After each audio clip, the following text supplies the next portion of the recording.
In 1994, for the first time in 90 years, the World Series simply didn't happen. No pitch was thrown, no champion was crowned. The reason for the cancellation was entirely financial. The people who owned the teams and the people who played the game couldn't agree on how to divide the billions of dollars the sport generated. Welcome to Ballpark Barrister's Road to the Stoppage. Today, we are looking at a 32-year time loop that baseball is trapped in, and why that loop is ticking down to a massive collision on December 1, 2026.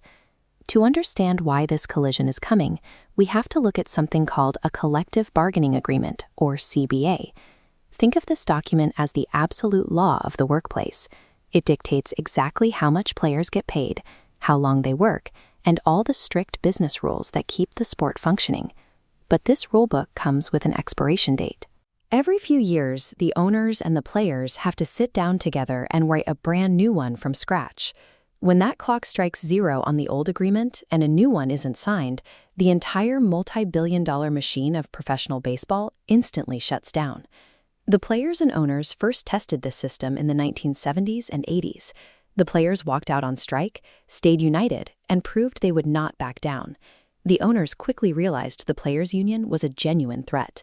This tension set up two unmoving economic forces. On one side, the owners wanted strict control over their budgets, knowing exactly what a team would cost to run.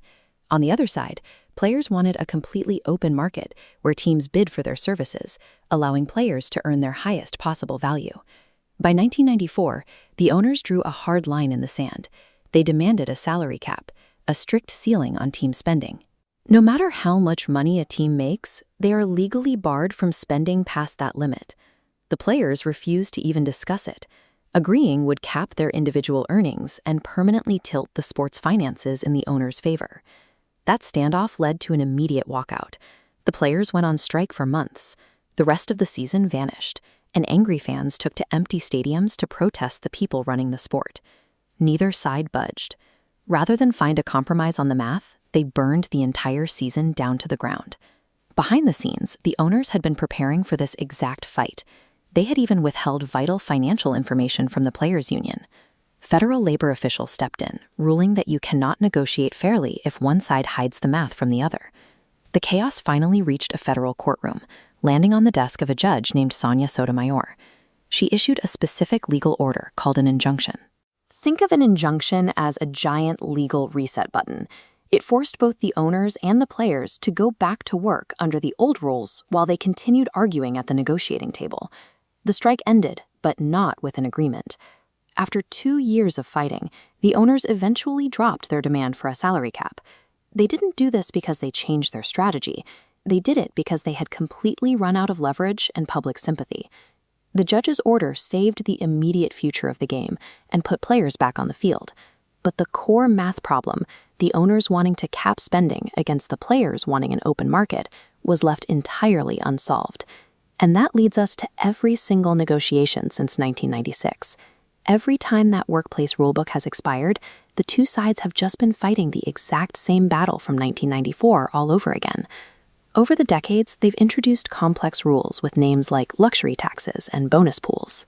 But if we look at this diagram, we can see what those really are. They are just layers of duct tape wrapped around a leaky pipe. They are complicated workarounds trying to act like a salary cap without explicitly using the words. And the duct tape keeps failing.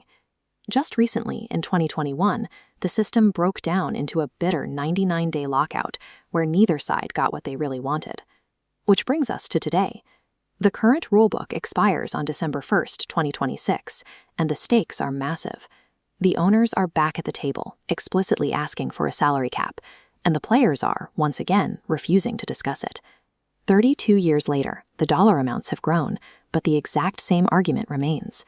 A dispute postponed is not a dispute resolved. To follow this story as it unfolds, subscribe to the Ballpark Barrister newsletter. Next Wednesday, we are diving into the mechanics of this current negotiation and what happens when the deadline gets dangerously close. See you then.